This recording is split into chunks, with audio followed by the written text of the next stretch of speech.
Mother, Mother, I'm so happy," whispered the girl, burying her face in the lap of the faded, tired-looking woman who, with back turned to the shrill, intrusive light, was sitting in the one armchair that their dingy sitting-room contained.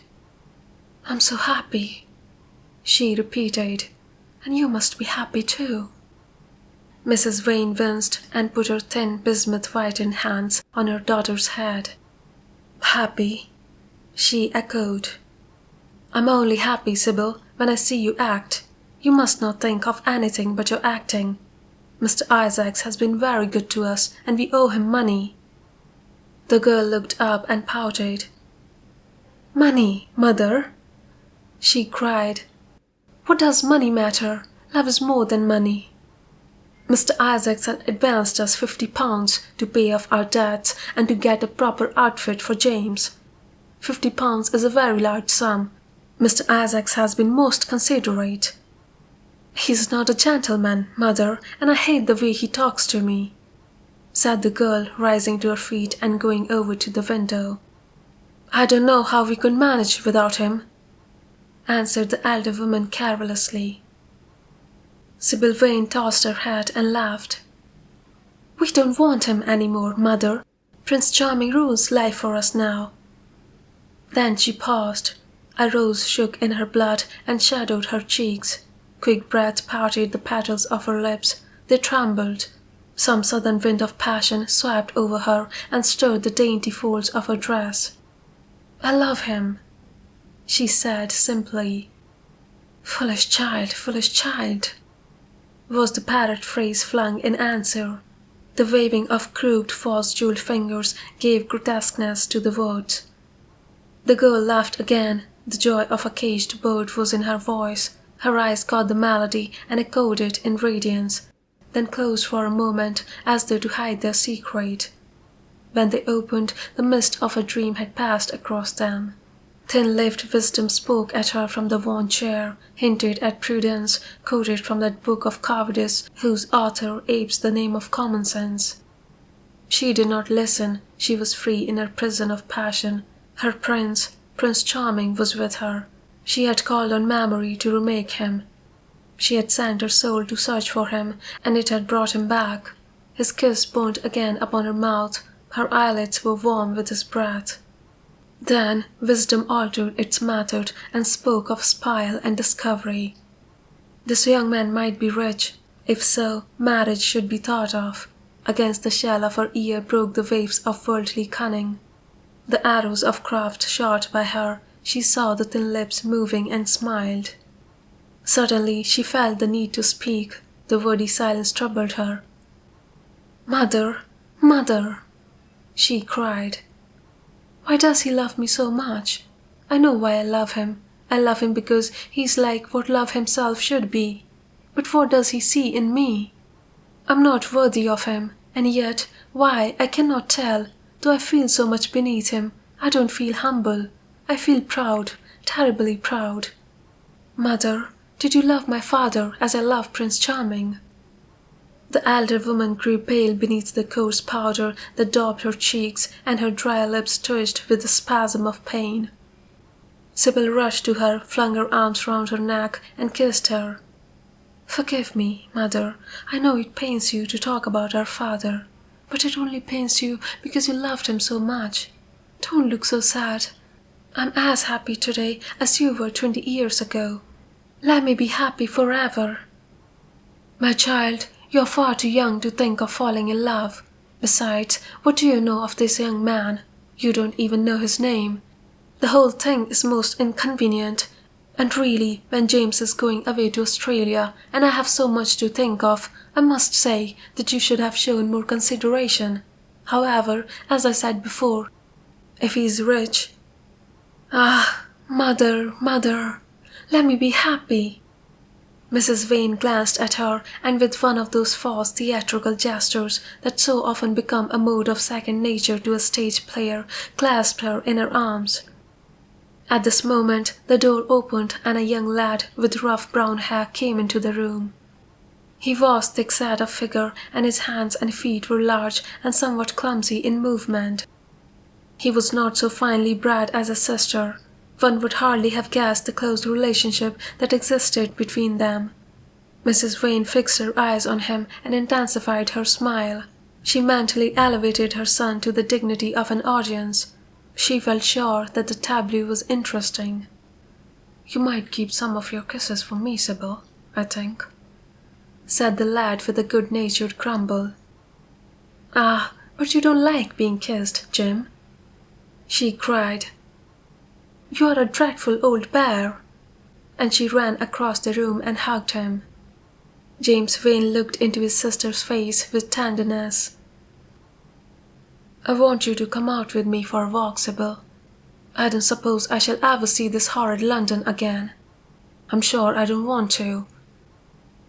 "My son, don't say such dreadful things," murmured Mrs. Vane, taking up a tawdry theatrical dress with a sigh and beginning to patch it. She felt a little disappointed that he had not joined the group. It would have increased the theatrical picturesqueness of the situation. "Why not, mother? I mean it. You pain me, my son. I trust you will return from Australia in a position of affluence. I believe there's no society of any kind in the colonies, nothing that I would call society. So when you have made your fortune, you must come back and assert yourself in London." "Society," muttered the lad. "I don't want to know anything about that. I should like to make some money to take you and Sibyl off the stage. I hate it." "Oh, Jim," said Sibyl, laughing, "how unkind of you. But are you really going for a walk with me? That will be nice.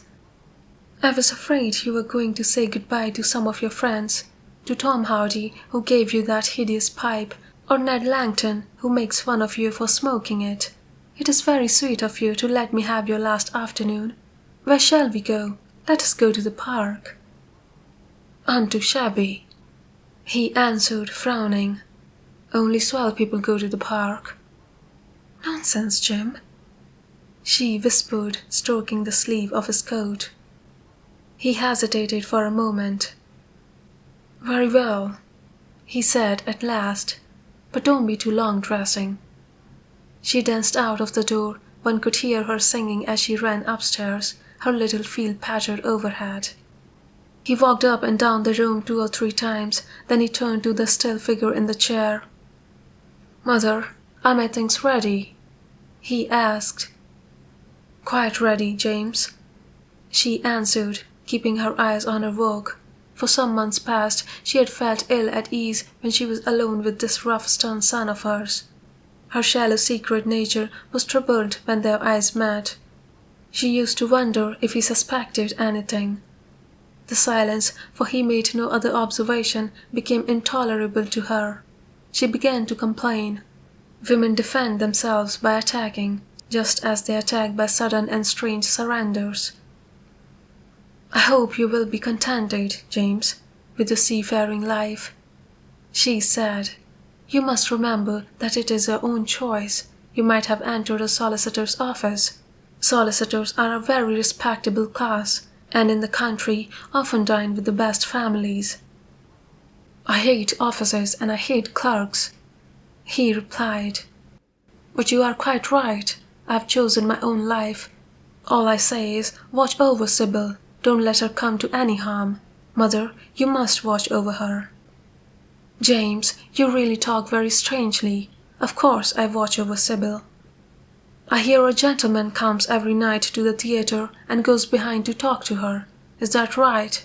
What about that?" "You are speaking about things you don't understand, James. In the profession we are accustomed to receive a great deal of most gratifying attention. I myself used to receive many bouquets at one time.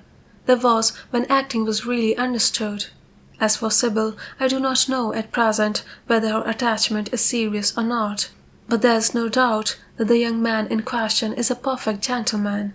He is always most polite to me. Besides, he has the appearance of being rich, and the flowers he sends are lovely." "You don't know his name, though?" said the lad harshly. "No," answered his mother with a placid expression in her face. "He has not yet revealed his real name, I think it is quite romantic of him. He's probably a member of the aristocracy." James Vane bit his lip. "Watch over Sibyl, mother," he cried. "Watch over her." "My son, you distress me very much. Sibyl is always under my special care. Of course, if this gentleman is wealthy, there's no reason why she should not contract an alliance with him. I trust he is one of the aristocracy. He has all the appearance of it, I must say. It might be a most brilliant marriage for Sibyl. They would make a charming couple. His good looks are really quite remarkable. Everybody notices them." The lad muttered something to himself and drummed on the window pane with his coarse fingers. He had just turned round to say something when the door opened and Sibyl ran in. "How serious you both are!" she cried. "What is the matter?" "Nothing," he answered. "I suppose one must be serious sometimes. Good-bye, mother. I will have my dinner at 5 o'clock. Everything is packed except my shirts, so you need not trouble." "Good-bye, my son," she answered with a bow of strained stateliness. She was extremely annoyed at the tone he had adopted with her, and there was something in his look that had made her feel afraid. "Kiss me, mother," said the girl. Her flower-like lips touched the withered cheek and warmed its frost. "My child!" cried Mrs. Vane, looking up to the ceiling in search of an imaginary gallery. "Come, Sibyl," said her brother impatiently. He hated his mother's affectations. They went out into the flickering, wind-blown sunlight and strolled down the dreary Euston Road.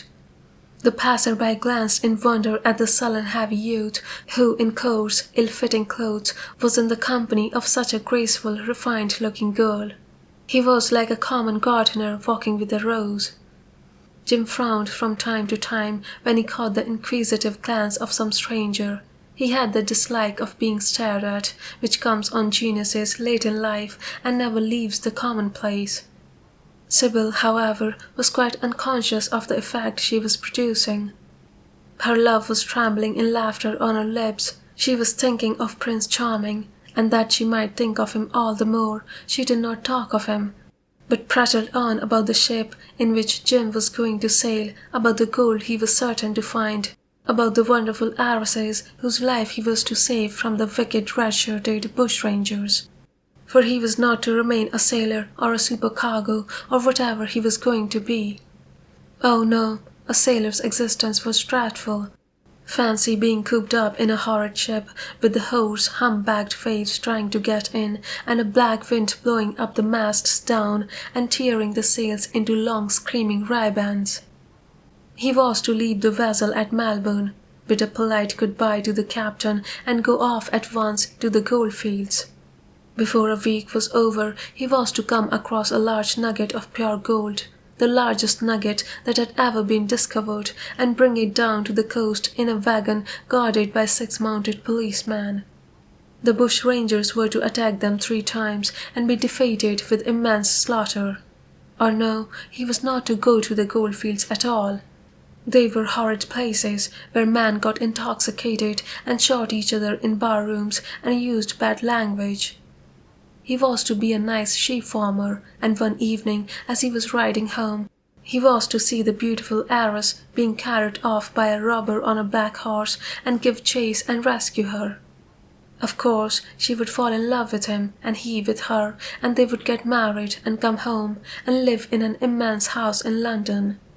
Yes, there were delightful things in store for him, but he must be very good and not lose his temper or spend his money foolishly.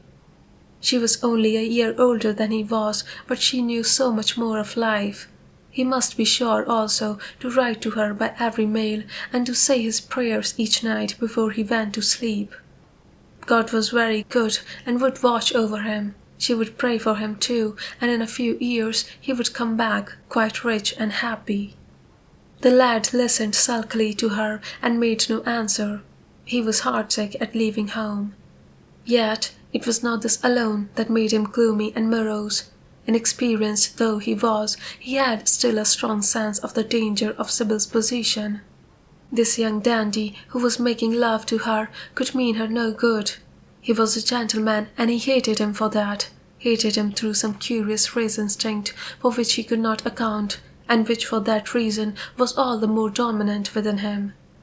He was conscious also of the shallowness and vanity of his mother's nature, and in that saw infinite peril for Sibyl and Sibyl's happiness. Children begin by loving their parents. As they grow older, they judge them, sometimes they forgive them. His mother, he had something on his mind to ask of her, something that he had brooded on for many months of silence. A chance phrase that he had heard at the theatre, a whispered sneer that had reached his ears one night as he waited at the stage door, had set loose a train of horrible thoughts. He remembered it as if it had been the lash of a hunting crab across his face. His brows knit together into a wedge-like furrow, and with a twitch of pain he bit his underlip. "You're not listening to a word I'm saying, Jim," cried Sibyl. "And I'm making the most delightful plans for your future. Do say something." "What do you want me to say?" "Oh, that you will be a good boy and not forget us," she answered, smiling at him. He shrugged his shoulders. "You're more likely to forget me than I am to forget you, Sibyl." She flushed. "What do you mean, Jim?" she asked. "You have a new friend, I hear. Who is he? Why have you not told me about him? He means you no good." "Stop, Jim," she exclaimed. "You must not say anything against him. I love him." "Why, you don't even know his name," answered the lad. "Who is he? I have a right to know." "He's called Prince Charming. Don't you like the name? Oh, you silly boy, you should never forget it. If you only saw him, you would think him the most wonderful person in the world. Some day you will meet him. When you come back from Australia, you will like him so much. Everybody likes him, and I love him. I wish you could come to the theatre tonight. He's going to be there, and I'm to play Juliet. Oh, how I shall play it! Fancy, Jim, to be in love and play Juliet, to have him sitting there, to play for his delight. I'm afraid I may frighten the company, frighten or enthrall them. To be in love is to surpass oneself. Poor dreadful Mr. Isaacs will be shouting genius to his loafers at the bar. He has preached me as a dogma. Tonight he will announce me as a revelation. I feel it, and it is all his only, Prince Charming, my wonderful lover, my god of graces. But I'm poor beside him. Poor, what does that matter? When poverty creeps in at the door, love flies in through the window. Our proverbs want rewriting.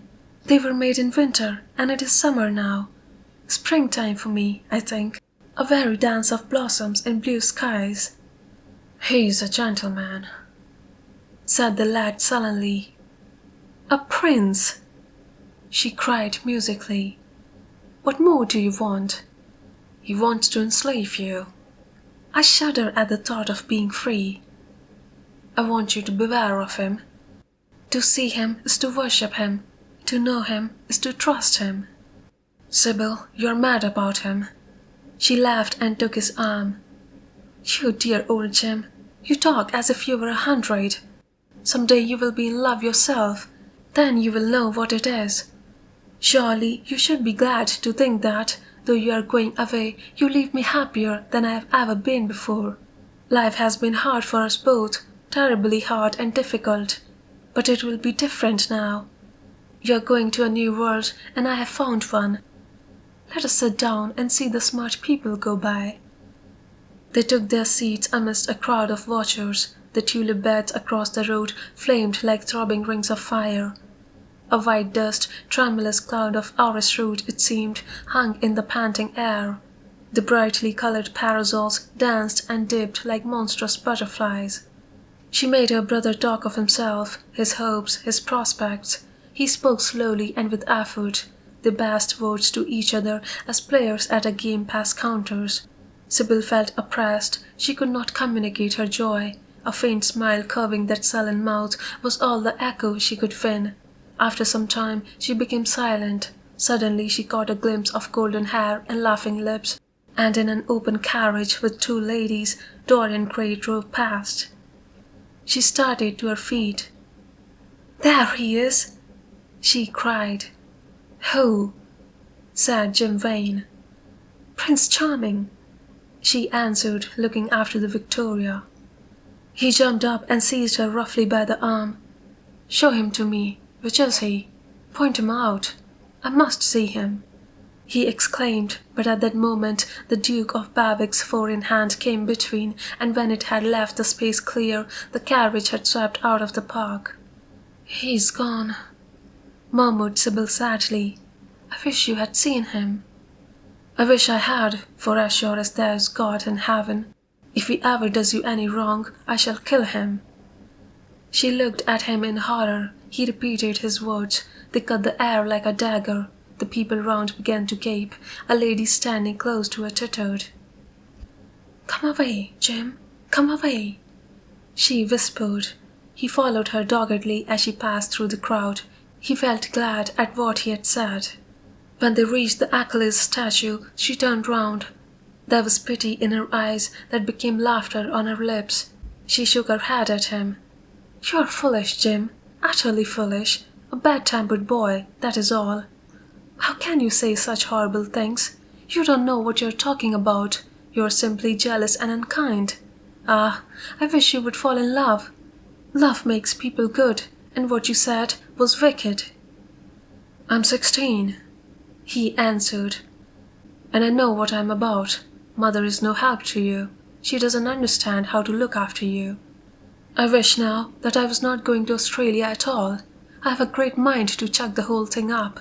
I would, if my articles hadn't been signed. Oh, don't be so serious, Jim. You're like one of the heroes of those silly melodramas Mother used to be so fond of acting in. I'm not going to quarrel with you. I've seen him, and oh, to see him is perfect happiness. We won't quarrel. I know you would never harm anyone I love, would you?" "Not as long as you love him, I suppose," was the sullen answer. "I shall love him forever," she cried. "And he?" "Forever too." "He had better." She shrank from him, then she laughed and put her hand on his arm. He was merely a boy. At the Marble Arch they hailed an omnibus which left them close to their shabby home in Euston Road. It was 5 o'clock, and Sibyl had to lie down for a couple of hours before acting. Jim insisted that she should do so. He said that he would sooner part with her when their mother was not present. She should be sure to make a scene, and he detested scenes of every kind. In Sibyl's own room they parted. There was jealousy in the lad's heart, and a fierce murderous hatred of the stranger who, as it seemed to him, had come between them. Yet, when her arms were flung around his neck, and her fingers strayed through his hair, he softened and kissed her with real affection. There were tears in his eyes as he went downstairs. His mother was waiting for him below. She grumbled at his unpunctuality as he entered. He made no answer, but sat down to his meagre meal. The flies buzzed round the table and crawled over the stained cloth. Through the rumble of omnibuses and the clatter of street cabs, he could hear the droning voice devouring each minute that was left to him. After some time, he thrust away his plate and put his head in his hands. He felt that he had a right to know. It should have been told to him before, if it was as he suspected. Laden with fear, his mother watched him. Words dropped mechanically from her lips. A tattered lace handkerchief twitched in her fingers. When the clock struck 6, he got up and went to the door. Then he turned back and looked at her. Their eyes met. In hers, he saw a wild appeal for mercy. It engaged him. "Mother, I have something to ask you," he said. Her eyes wandered vaguely about the room. She made no answer. "Tell me the truth. I have a right to know. Were you married to my father?" She heaved a deep sigh. It was a sigh of relief. The terrible moment, the moment that night and day for weeks and months she had dreaded, had come at last, and yet she felt no terror. Indeed, in some measure it was a disappointment to her. The vulgar directness of the question called for a direct answer. The situation had not been gradually led up to. It was crude. It reminded her of a bad rehearsal. "No," she answered, wondering at the harsh simplicity of life. "My father was a scoundrel then," cried the lad, clenching his fists. She shook her head. "I knew he was not free. We loved each other very much. If he had lived, he would have made provision for us. Don't speak against him, my son. He was your father and a gentleman. Indeed, he was highly connected." An oath broke from his lips. "I don't care for myself," he exclaimed. "But don't let Sibyl. It is a gentleman, isn't it, who is in love with her, or says he is? Highly connected too, I suppose." For a moment, a hideous sense of humiliation came over the woman. Her head dropped. She wiped her eyes with shaking hands. "Sibyl has a mother," she murmured. "I had none." The lad was touched. He went towards her and stooping down, he kissed her. "I'm sorry if I have pained you by asking about my father," he said. "But I could not help it. I must go now. Goodbye. Don't forget that you will have only one child now to look after. And believe me that if this man wrongs my sister, I will find out who he is, track him down, and kill him like a dog. I swear it." The exaggerated folly of the threat, the passionate gesture that accompanied it, the mad melodramatic words made life seem more vivid to her. She was familiar with the atmosphere. She breathed more freely, and for the first time for many months she really admired her son. She would have liked to have continued the scene on the same emotional scale, but he cut her short. Trunks had to be carried down, and mufflers looked for. The lodging-house drudge bustled in and out. There was the bargaining with the cabman. The moment was lost in vulgar details. It was with a renewed feeling of disappointment that she waved the tattered lace handkerchief from the window as her son drove away. She was conscious that a great opportunity had been wasted. She consoled herself by telling Sibyl how desolate she felt her life would be, now that she had only one child to look after. She remembered the phrase. It had pleased her. Of the threat she said nothing. It was vividly and dramatically expressed. She felt that they would all laugh at it some day.